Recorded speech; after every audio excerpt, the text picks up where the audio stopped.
¿Podría afectar a mi niño una parálisis cerebral o algún tipo de retraso psicomotor? Esto y muchos temas más estaremos tocando en el episodio de hoy. Así que yo soy José Luis y esto es Infisio Podcast.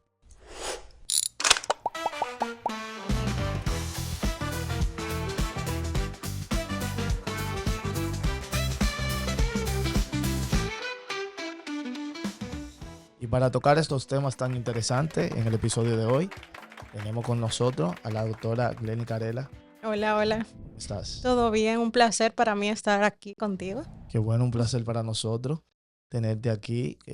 Gracias de verdad por aceptar la invitación y compartir todo ese conocimiento y toda esa información que tienes para nosotros en el episodio de hoy. Claro que sí, claro que sí. Lenny, ¿a qué te dedicas? Bueno, yo soy médico rehabilitador, comúnmente conocido como médico fisiatra, y tengo una especialización en rehabilitación infantil ahora mismo. Qué bueno, qué bueno. Sí. Es un tema interesante el que vamos a estar tocando, ya que nos hablas de que tu especialidad es la rehabilitación infantil. Sí. En muchos casos que vemos a menudo en las noticias, a veces cuando algunas personas que tienen parientes cercanos, que son médicos, vivimos tocando esos temas. ¿De qué trata la rehabilitación infantil? La rehabilitación infantil no es más que una rama de la medicina que se encarga de rehabilitar a los niños que tienen una discapacidad o una condición discapacitante que afecta la función motora neuromuscular de ese paciente. Y en ese caso, en tu experiencia, ¿cuáles son las que más tú tratas allá? ¿Cuáles son esas patologías que con más frecuencia ustedes atienden? Bueno, la condición más frecuente en niños es la parálisis infantil, la parálisis cerebral infantil. Luego le sigue lo que es el retraso psicomotor. También tenemos niños que tienen deformidades a nivel de miembros inferiores, a nivel de manos. También hay niños que tienen condiciones ya genéticas que nacen con un síndrome, por ejemplo, que por la misma naturaleza del síndrome causa una discapacidad en el paciente. Y de cómo yo podría identificar, porque puede ser que yo tenga mi niño o las personas que no escuchan y ese niño tiene algún tipo de dificultad y los padres, quizás por ignorar, pueden asociarlo a algún tipo de retraso. Muchas veces un retraso del habla, un retraso motor, de movimiento. Entonces, ¿cómo yo podría, en el caso de la parálisis cerebral, Ujú. cómo yo podría como padre eh, tener esa alerta y decir, "Oye, el niño necesita ayuda, hay un problema"? Exacto. Es normal en República Dominicana que comparemos los niños con otros. Ah, mira, que mi niño no habla, pero el vecino que tiene la misma edad también habla, ¿qué es lo que pasa? Y a veces mucha gente dice, no, eso es normal, no te preocupes, él va a hablar en algún momento. Y yo creo que es mejor ir al médico con la cabeza llena de dudas y preguntas que simplemente decir, ah, no, eso se le va a pasar. O sea, desde que el padre ve que el niño no está haciendo cosas que debería hacer, lo ideal es ir donde su pediatra y que el pediatra sea que oriente al familiar para confirmar o no que el niño tiene un retraso. Entonces, en el caso de la parálisis cerebral, la parálisis cerebral, como te dije, es una condición. ¿Por qué se llama condición y no enfermedad? Porque no se cura. O sea, es un daño que tiene el niño en su cerebro que lo paraliza. Por así dice, se llama la patología, parálisis cerebral. Entonces, eh, lo que sea que dañe el desarrollo del cerebro del niño en el embarazo, perdón, o sea, dentro de la barriga, durante el parto o hasta los 3 años, algunos libros dicen 5 años, eso puede causar una parálisis cerebral. O sea, la madre embarazada puede enfermarse. Tuvimos la chikungunya o el Zika también, que eso detonó muchísimas microcefalias. Y una microcefalia es algo que se produce durante el embarazo y eso me causa una parálisis cerebral. O sea que la madre por un virus puede causarle una parálisis cerebral al niño. O no la madre, sino la enfermedad que obtuvo la madre durante el embarazo. También durante el parto, si el niño tuvo un periodo de asfixia, o sea que su cerebro no tuvo oxígeno suficiente durante el nacimiento, eso también me puede dejar una marca en el cerebro. Y también si hay un trauma cráneoencefálico, el niño ya nació todo bien, pero se cayó, por ejemplo, tuvo una fractura craneal, o en muchos casos también sucede que los niños tienen una meningitis, tienen una hiperbilirrubinemia, o sea, la bilirrubina muy alta, perdón, y me afecta los núcleos basales del cerebro. Todo eso me puede causar una parálisis cerebral, o sea, que es una patología bastante complicada y que muchas Ya cosas veo, pueden causarla. ya veo. Entonces, lo ideal es observar al bebé, siempre ir a sus chequeos con el pediatra, y si hay algo que le preocupa al padre, por más tonto que el padre crea que es, decirlo. Porque ustedes son los que están con los niños todos los días. Así Y, es. y la mayoría del tiempo el pediatra lo ve en un momentito. Entonces es importante que el padre hable. Y en este caso, cuáles serían algunas de las técnicas eh, que estaríamos utilizando para tratar dicha condición?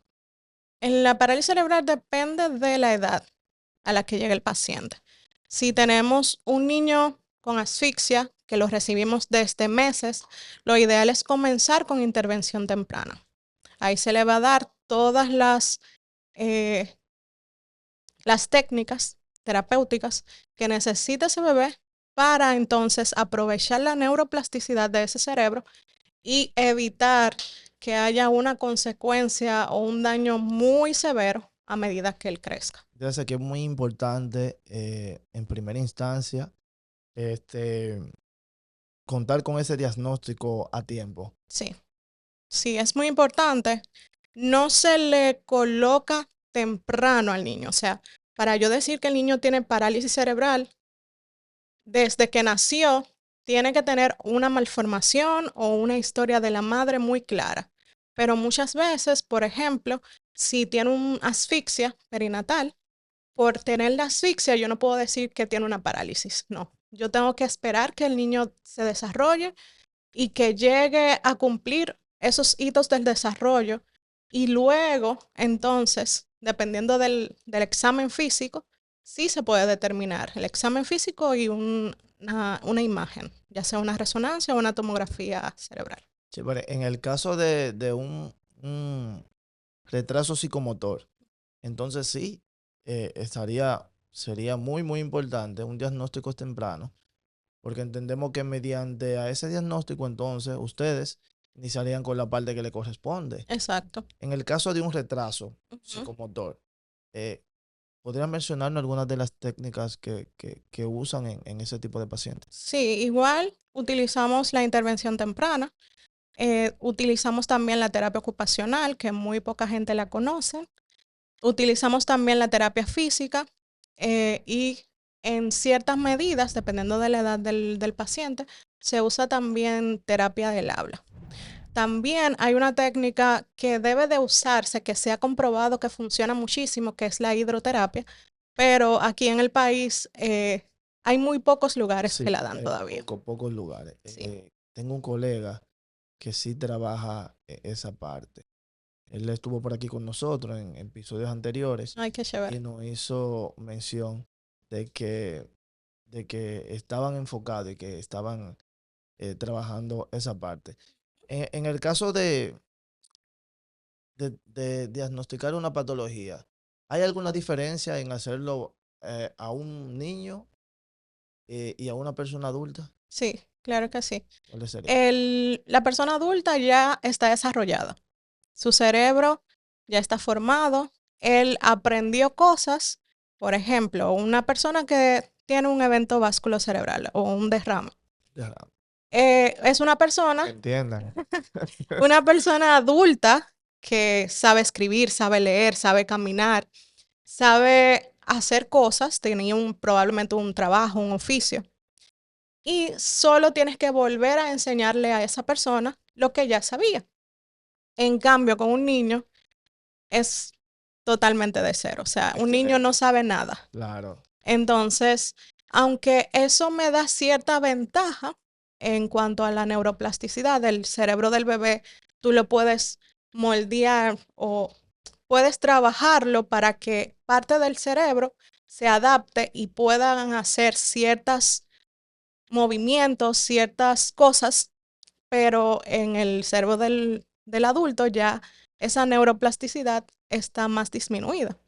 Entonces, tomando estas diferencias, puedo decir que aunque tú trabajes con el cerebro de un bebé, tú tienes que esperar que el bebé siga creciendo y desarrollándose para continuar cambiando o adaptando las terapias.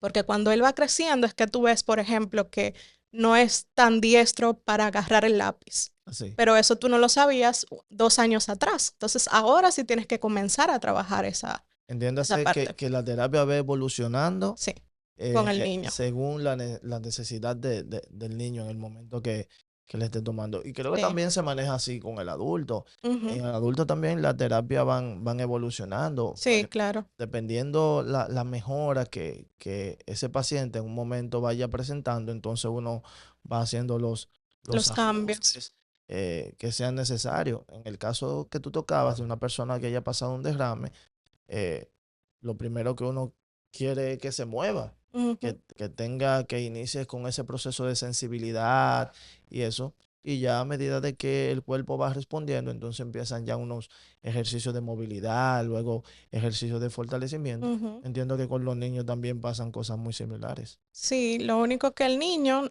o sea, el adulto tiene esa memoria muscular, pero el niño no. Entonces ahí se vuelve un poquito más retador el asunto. ¿Y las familias? ¿Cuáles son las barreras que enfrentan la familia cuando se encuentran en casos como esto?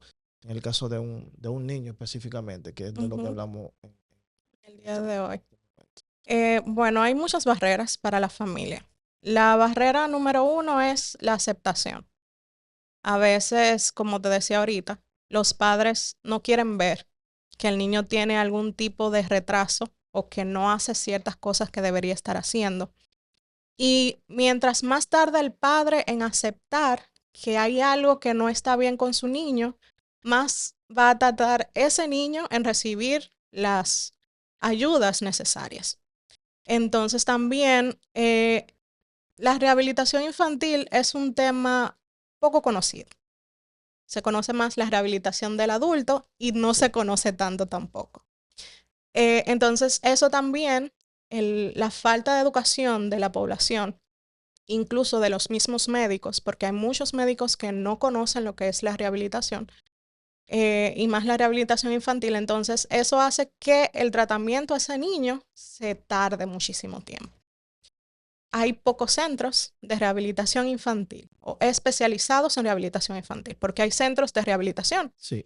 y la mayoría atienden adultos y atienden niños, pero en menor proporción o no tienen los servicios específicos para tratar a los niños. Eso es una barrera muy grande, porque entonces sí estoy trabajando con el niño, pero no estoy No tengo, enfocada. no, y que no cuento con las herramientas necesarias Exacto, quizás en el momento para para trabajar con el ellos. 100% con esa necesidad. Sí, usualmente tenemos equipos de adultos y Sí, buscamos la forma de usarlo con los buscamos la niños. forma de cómo adaptarla. Exacto. Tú decías eso de que hay mucha gente que desconoce eso y hemos mencionado en episodios anteriores de que anteriormente uno hablar de un terapeuta, no se iba a lo más grande, a lo Ujú. más top, no terapeuta, si no íbamos al área del deporte, tenía que ser una persona de un deportista de alto rendimiento. Ujú. Si no íbamos de manera general, tenía que ser una persona con una buena solvencia económica. Pero ya vemos que conforme van pasando los años, la carrera ha ido como expandiendo. ¿Tú podrías mencionar algunos de los avances que hemos tenido en cuanto a este tipo de carrera y cómo hemos ido evolucionando? Sí, claro, la carrera se conoce más ahora. Hay mucho más visibilización de lo que es la parte de terapia física, ocupacional, de lenguaje.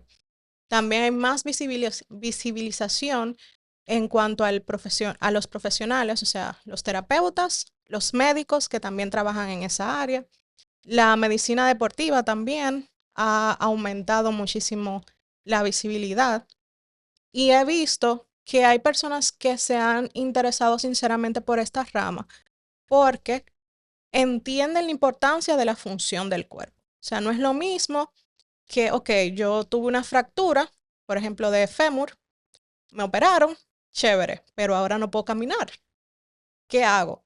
Entonces, la gente ya está siendo un poquito más consciente de que se necesita trabajar un poquito más para que esa pierna vuelva a tener la fuerza, vuelva a tener la movilidad y que ese paciente pueda volver a las actividades de la vida diaria que tenía antes. Sabe que nos hemos enfocado un poquito en lo que vamos aquí conversando acerca de la parte cerebral, Sí. pero también tenemos los problemas físicos. En el Ujú. caso de muchos pacientes, que sé que tienes conocimiento de eso, eh, como deformidades, principalmente en miembros inferiores de nuestro cuerpo. Sí. ¿Cómo trabajan ustedes esa parte allá? La parte de los niños es muy controversial porque hay dos escuelas. Hay una escuela que dice que no se usa calzado o botas ortopédicas y hay otra escuela que dice que sí. Es un pleito. Sí, es un Sí, pleito. es un pleito eterno. Y a veces cuando, bueno, yo ahora mismo no la estoy aplicando, soy de la escuela que no aplica la bota, pero hay personas que incluso vienen desde fuera para que tú le indiques una bota, porque en Estados Unidos no se usa. Entonces los padres vienen a tu consulta, doctora, yo vine aprovechando las vacaciones de verano para que me le Para que ponga la bota. aquí le pongan la Sí, bota. porque ya la bota que tiene no sirve, le queda chiquita. Y yo necesito esa bota porque eso es lo que le está arreglando los pies. Entonces ahí tú dices como que, como quiera él se la va a poner Claro. por otro lado. Sí, exacto, te iba a decir, si no se la indico yo, ella va a ir donde otro que sí se la va a indicar. Exacto, entonces sí es cierto, los libros hablan de que hay deformidades en los miembros inferiores de los niños por un asunto fisiológico. Los niños pasan del gateo a la bipedestación, o sea, estar de pie y al caminar. Cuando el niño se pone de pie, lamentablemente sus piernitas, sus huesitos, no tienen la fuerza para mantenerse rígidos. Entonces se curvan un poquito, pero eso es algo fisiológico, como dije.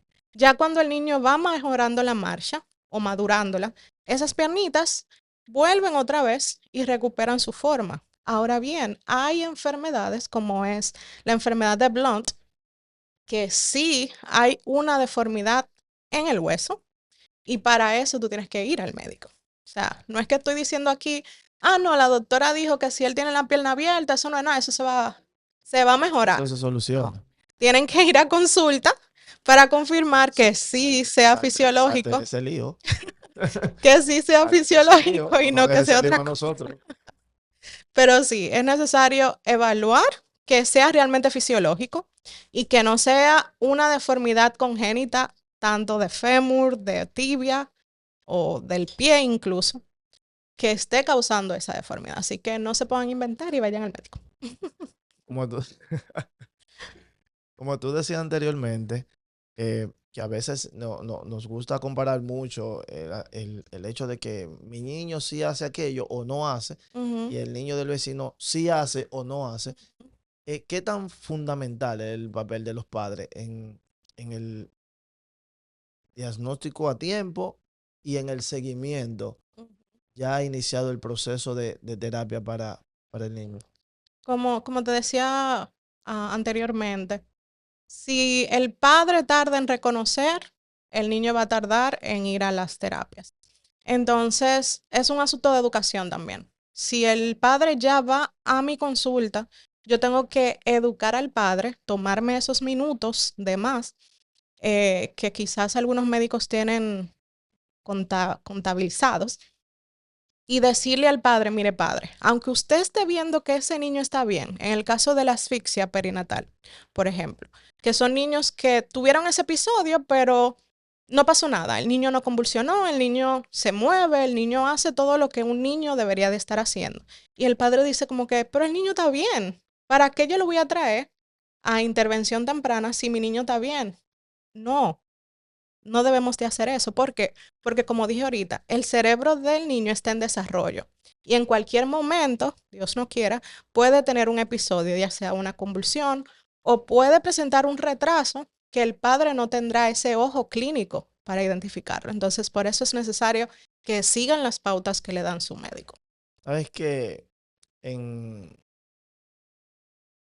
en nuestra generación hay algo que pasa así como desapercibido. Ujú, Muchas veces nosotros que hacemos algún tipo de deporte, eh, hablamos de los pies planos. mm, Y es que anteriormente eso como que no se trataba, eso como que pasaba por alto. sí. Pero veo que ustedes sí lo tratan allá. Ujú, Entonces, háblame acerca del tipo de tratamiento. ujú. Porque aquí cualquiera, yo tengo el pie plano, ay, que yo no tengo puente, es Sí, que dice. exacto. Entonces, es como algo cotidiano. Sí, mi papá Cualquiera, nació así, mi abuelo, qué sé yo qué. somos así. Ajá. Pero vemos ahora que es una patología que se puede tratar. Sí, claro que sí. Hablando acerca de eso. El pie plano no es más que un pie que no tiene puente. Sí. O sea, hay un arco que debe tener el pie que no lo tiene. Eso muchas veces sucede porque un músculo no se insertó donde debió insertarse. Se nació así, por así decirlo. Pero hay una diferencia. Hay un pie plano rígido, que es el que yo acabo de describir, que hay una condición genética, pero hay un pie plano flexible, que es un pie plano que se puede moldear o modificar. Entonces, lo ideal es que se opere si es un pie plano rígido, porque no hay otra cosa que le vaya a formar el arco. El arco. Sí se puede usar plantillas, sí se pueden hacer ejercicios, pero el arco no se va a formar porque, como dije, hay un músculo que está insertado en otro lugar y quirúrgicamente hay que corregirlo. El flexible sí se puede trabajar con, sobre todo, fortalecimientos del pie y el uso de plantilla. Ahora bien, ¿por qué es importante eso? Porque el pie plano me va a causar una deformidad, no solamente en el tobillo y en el pie, sino me va a modificar la rodilla, me va a modificar cadera, me va a modificar columna. Entonces, eso va a ser como una fila de De dominó, domino, sí. que una cosa me va a llevar a la otra. Entonces, luego vamos a tener un paciente con una gonartrosis de rodilla, con dolores de rodilla, dolores de cadera, que no puede caminar, que no puede o caminar sin dolor o correr, que ciertos calzados se le va a hacer más difícil usarlos que otros y por eso es importante. Es así, te decía, uno lo ve y lo toma y, ay, que no puedo estar mucho parado, es que yo tengo los pies planos, que no Ujú, tengo puente, o exacto, si salto cuando caigo me me duele, duele. por eso opto por no saltar mucho, eh, y así sucesivamente, pero que uno lo veía como una, como Sí, tú decías, algo normal. como hereditario. Ujú. No, es que mi papá es así, mi mamá, mi abuelo, son así, yo nací así. Y eso pasa también con las piernas. Cuando hay deformidad de las piernas, tanto en valgo o varo. Ah, no, mi mamá era así, ella juntaba las rodillas o van a la consulta, pero mi mamá, yo tengo los pies así, mi mamá no hizo nada y yo estoy bien, yo estoy viva. Yo no necesito eso. Tú mencionaste ¿cuál es la diferencia? Estos podcasts son grabados directamente de Cadimas Studios, así que si tienes la idea de hacerte un creador de contenido, crear tu podcast, así que te esperamos por aquí, no te limites, no te limites, tú también puedes hacerlo, tú también tienes una gran oportunidad. Cadimas Studios te brinda esa oportunidad que tú necesitas. El valgo es cuando las piernas están pegadas y el varo es cuando están abiertas. No cuando es sambo y la otra es cuando es gambao. Ajá, exacto. Exacto. Uno es sambo Y el otro y gambao. el otro es gambao, Sí. para que no entiendan. Así que ya saben. Eh, Producción va a poner la foto ahí abajo. sí, pone la foto. Vamos a trabajar esa parte. ¿Qué tú nos podrías decir acerca de la actitud escolióstica? Ujú. La actitud escoliótica es una tendencia que tienen los pacientes de doblar un poquito la columna. No tienen una escoliosis per se porque no hay rotación de las vértebras, pero sí hay una tendencia a doblar la columna un poquito. Esa es como la ¿Y diferencia. a qué es? ¿A qué se debe? Usualmente es postural. El paciente está sentado mal, usualmente con el celular en la mano, mirando la televisión con un pie enganchado, o sea, malas posturas y también posturas fijas. Trabajo en una computadora, entonces yo tengo horas en la misma postura, quizás muevo los brazos, pero no me paro, duro muchísimo sin caminar y sin moverme, y todo eso puede traer una actitud escoliótica. Qué bueno. Y ya para terminar, ¿qué mensaje tú podrías dejarle a esos padres que están iniciando este proceso de terapia con sus bebés, con sus infantes? Es un camino largo, lo sé, es un camino también cansón, pero ustedes van a ver que valdrá la pena. Porque muchas cosas, por ejemplo, si estamos frente a un retraso psicomotor, ustedes van a ver cómo su niño va a comenzar a hacer cosas que antes no hacía y ustedes mismos van a estar haciendo fiesta y bulla por eso. También es muy importante el trabajo de los padres en la casa, que los ejercicios, que las intervenciones que le indique el terapeuta las hagan en la casa, porque es que duran 2 o 3 horas a la semana con el terapeuta, duran más tiempo en casa.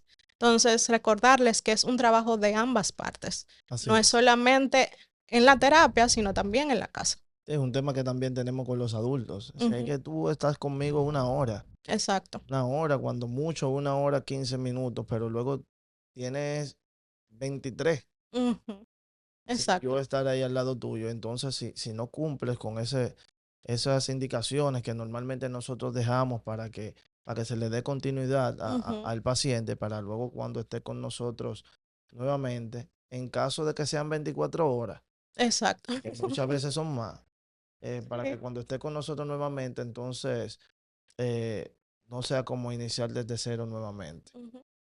Lenny, ha sido todo un placer tenerte aquí Igual, con igual. nosotros. Pensé que iba a ser más largo esto, pero bueno. Hombre, así, así.